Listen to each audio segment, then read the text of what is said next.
లో దైవానికి ప్రార్థిస్తాం.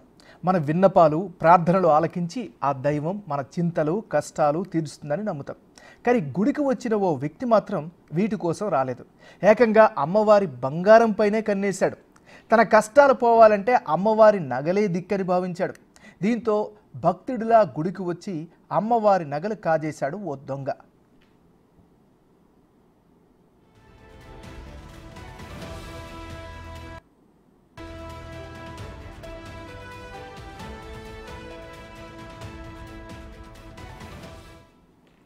అన్నమయ్య జిల్లా మదనపల్లి పట్టణంలోని బాటగంగమ్మ గుడిలో జరిగింది ఈ చోరీ.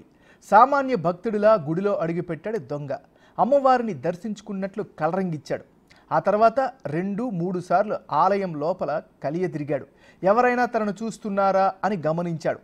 ఎవరూ తనని చూడడం లేదని నిర్ధారించుకున్నాక గర్భగుడిలోకి ప్రవేశించాడు. ఆ తర్వాత అమ్మవారికి దండం పెట్టుకుంటున్నట్లు నటించి అటు ఇటు చూసి విగ్రహం మెడలో ఉన్న బంగారు గొలుసును బలవంతంగా లాక్కెళ్ళాడు.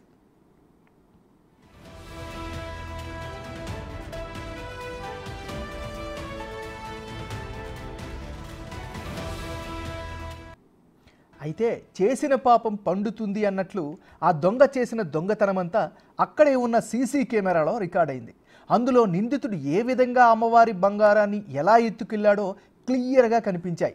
దీంతో ఇంకేముంది, రంగంలోకి దిగిన పోలీసులు సీసీ ఫుటేజ్ ద్వారా నిందితుడిని పట్టుకునేందుకు రంగంలోకి దిగారు.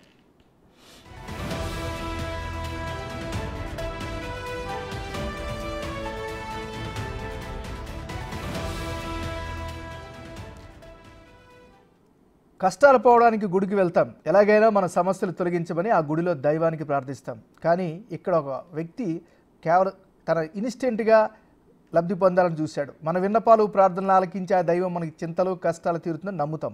కానీ గుడికి వచ్చిన ఈ వ్యక్తి మాత్రం వీటి కోసం రాలేదు. ఏకంగా అమ్మవారి బంగారం పైన కన్నేశాడు. తన కష్టాలు ఒకేసారి తీరిపోవాలని ప్లాన్ వేశాడు. అయితే టీవీ కెమెరాల్లో చిక్కిపోయాడు. ఇప్పుడు పోలీసులు దర్యాప్తు చేస్తున్నారు. ఇదే అంశానికి సంబంధించి మరింత తాజా సమాచారాన్ని మా రిపోర్టర్ దామోదర్ అందిస్తారు. దామోదర్, చెప్పండి, ఈ చోరీకి సంబంధించి పోలీసుల దర్యాప్తు ఎంతవరకు వచ్చింది? ఎంఎన్ఆర్ 2 రోజుల క్రితం మదనపల్లిలోని బాటలో గంగమ్మ ఆలయంలో చోరీ జరిగింది. స్వామివారి నగలను దొంగలు ఎత్తుకుపోయారు. సమీపంలో ఉన్న సీసీ ఫుటేజ్ ను పరిశీలిస్తే విచిత్రమైన వాతావరణం, విచిత్రమైన సంఘటన బయటపడింది. ముఖ్యంగా ఏదైతే అక్కడ ఒక దొంగ ఆలయంలోకి వెళ్లి ముందుగా అమ్మవారిని దర్శించుకొని అమ్మవారికి మొక్కుకున్న తర్వాత అమ్మవారి మెడలో ఉన్న ఆభరణాలను అపహరించుకొని పోయాడు. దీనికి సంబంధించి ఆలయ నిర్వాహకులు సీసీ ఫుటేజ్ ను పోలీసులకు ఇచ్చారు. పోలీసులు ఈ కేసులో దర్యాప్తు కొనసాగిస్తున్నాము. అంటే కొత్త వ్యక్తి అతను దొంగగా భావిస్తున్నట్టు తెలుస్తుంది. గతంలో ఇతను ఎలాంటి దొంగతనాలకు పాల్పడలేదని, నేర చరిత్ర కలిగిన వ్యక్తి కాదని తెలుస్తుంది. అయితే దీనికి సంబంధించి పూర్తి స్థాయిలో దర్యాప్తు కొనసాగుతుందని కూడా చెప్తున్నారు. మొత్తం మీద ఇది మదనపల్లిలో సంచలనం కలిగించిందని చెప్పవచ్చు నాగరాజ్. మరోవైపు ఆ వ్యక్తి యొక్క ఫోటోలను అన్ని స్టేషన్లకు పంపాము.